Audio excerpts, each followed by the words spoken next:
ក្រំដំបូមេចែករំលែកគឺជារឿងល្អ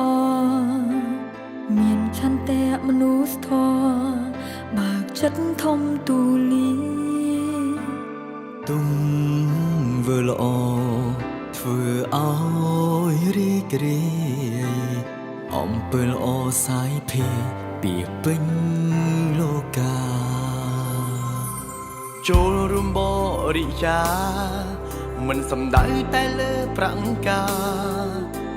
ទឹកចិត្តដ៏ល្អល្អងជាគំរូអងចា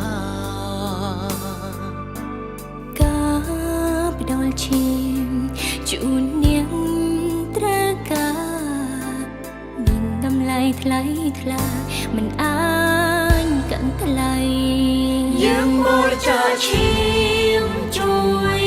ជីវិតបំណងចិត្តណាំគំនិតជួយគ្នាក្រំដំបូងតែមួយរួមគ្នាយើងជាគ្រួសារឈាមជោគខែរ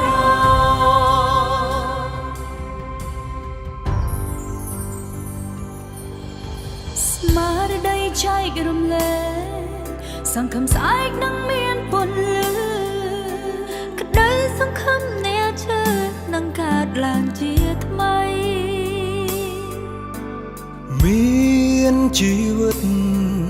លើភពផែនដីសន្តែជានិស្ស័យទើបត្រូវជួយគ្នាចូលរួមបរិច្ចាគមិនសំដៅតែលើប្រាំងកាំងទឹកចិត្តដ៏ល្អល្អជាគំរូអស្ចារ្យការបដលឈាមជូនអ្នកត្រូវការមានតម្លៃថ្លៃថ្លាមិនអាចកាត់ថ្លៃយើងបរិច្ចាគឈាមជួយជីវិតបំណងចិត្តណាំគំនិតជួយគ្នាក្រំដំបូងតែមួយរួមគ្នាយើងជាគ្រួសារឈាមជោគខែរ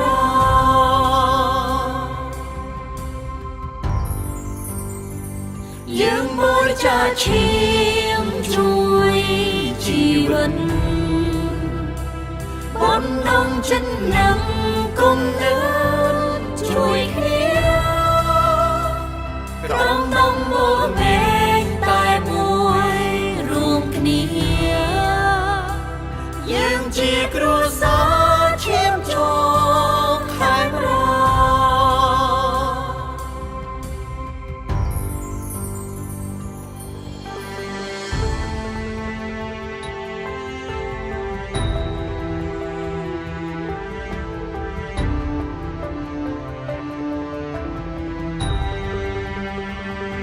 បដ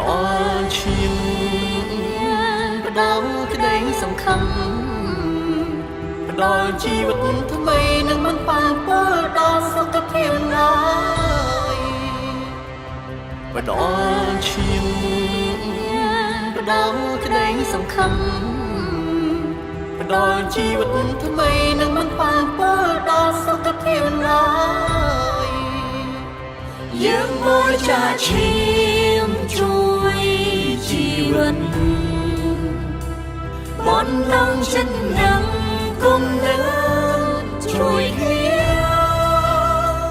ក្រំដំបូងតែមួយរួមគ្នាយើងជាគ្រួសារឈាមជោគខែរយើងបរិច្ចាគឈាមជួយជីវិតបំណងចិត្តណាំគំនិតជួយគ្នាក្រំដំបូងតែមួយរួមគ្នាយើងជាគ្រួ